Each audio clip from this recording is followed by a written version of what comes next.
hearing something strange.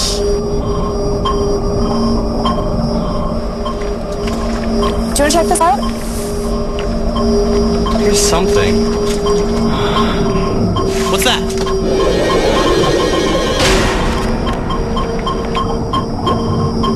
I hear something that sounds like bubbles, and I hear something that sounds like scratching.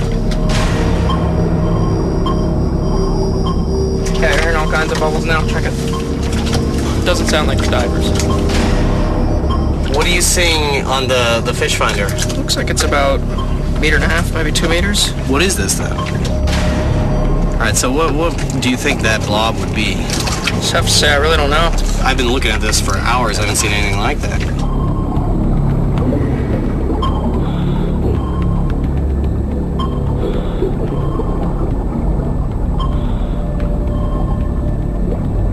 Are you guys getting anything?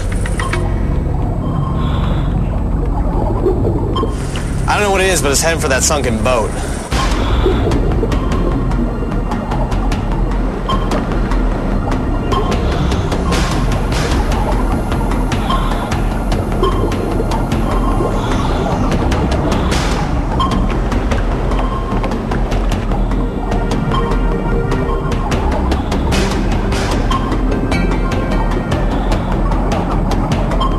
Let's see if we can amplify whatever that scratching noise is.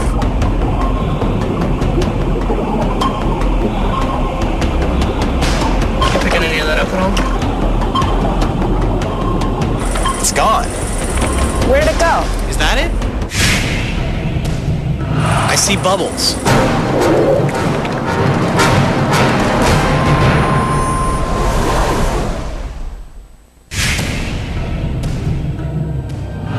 I don't know what it is, but it's heading for that sunken boat.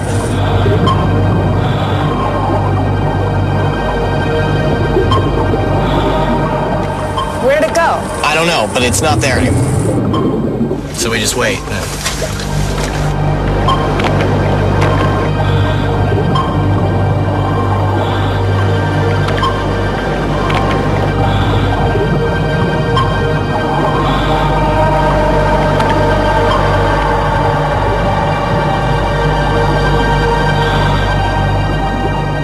Alright, I see bubbles. I think they're coming out.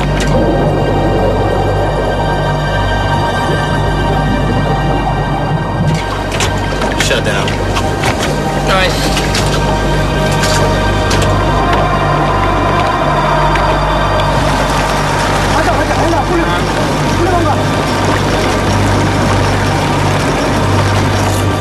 Lots of fish, lots of coral, big sunken boat, no mermaid.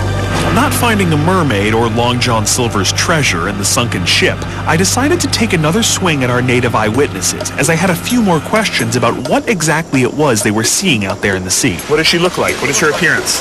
She look like a woman. And her hair is black? Or her hair is black? A pig. A pig? She looks like a pig. Her hair is like a pig? The head looks like a dugong? Well, then how do you know it's not a dugong? It's different. The tail is different. Yeah. So the head is like a dugong, but the tail is like a fish. Yes. You sure?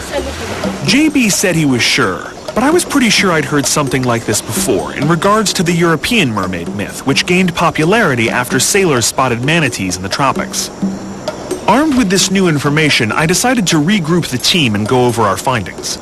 I think more than anything what we've got here is just people passing down a story and passing down a myth, and also people visually seeing a dugong. It does have a head that's kind of humanish, and I think that that's probably what this is. So unless that log in the water actually turns out to be a petrified mermaid, I'm pretty confident in saying that the mermaid sightings in Papua New Guinea are dugongs. Unless somebody wants to argue with me, I think that we can say with a pretty high degree of certainty that there are no mermaids here.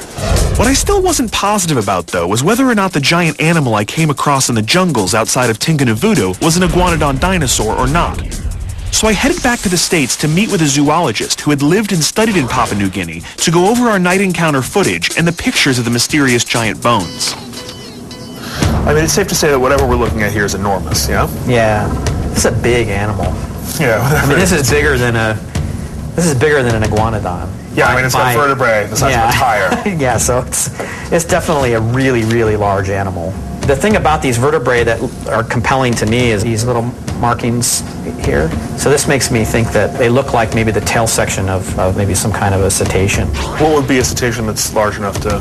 Well, the one that comes to mind is sperm whale, as a large whale that occurs periodically in New Guinea's waters. Sometimes whole pods, a whole group of them will beach, which can account for the numbers of bones that you see here.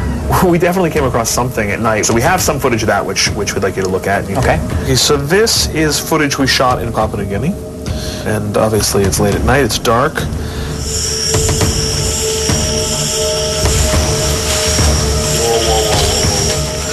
can see this extends way up too. I mean, we're talking about maybe 15 feet of tree, really moving.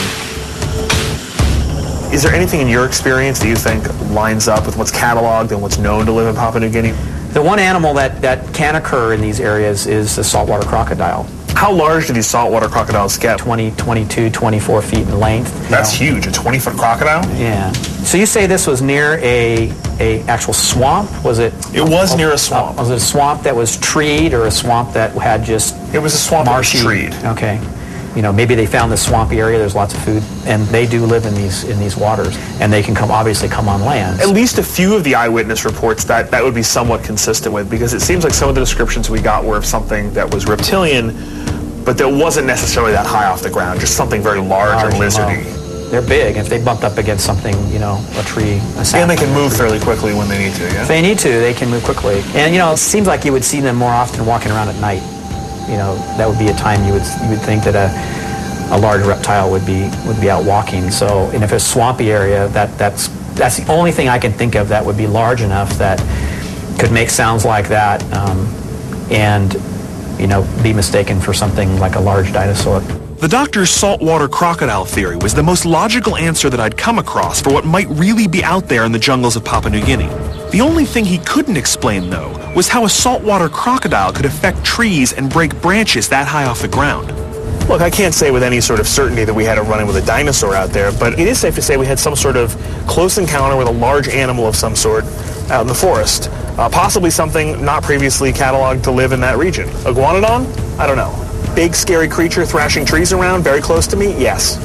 I only know what I experienced firsthand out there in the jungles of Papua New Guinea, and ultimately the rest of the world will have to make up their own minds, because I had a flight booked to another country with other mysteries to investigate. So I boarded my plane and kept my fingers crossed that my next search wouldn't involve treacherous boat rides or digging up mermaid bones.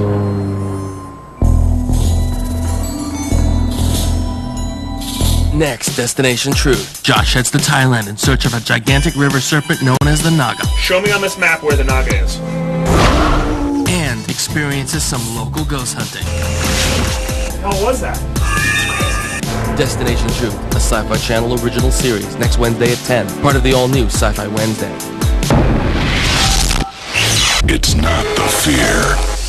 It's the thrill of the hunt. Holy sh**. Did you see that? I want to get out of here. This is not what I expected. That was freaking crazy. Ghost Hunters, a Sci-Fi Channel original series, next on Sci-Fi. Part of the all-new Sci-Fi Wednesday.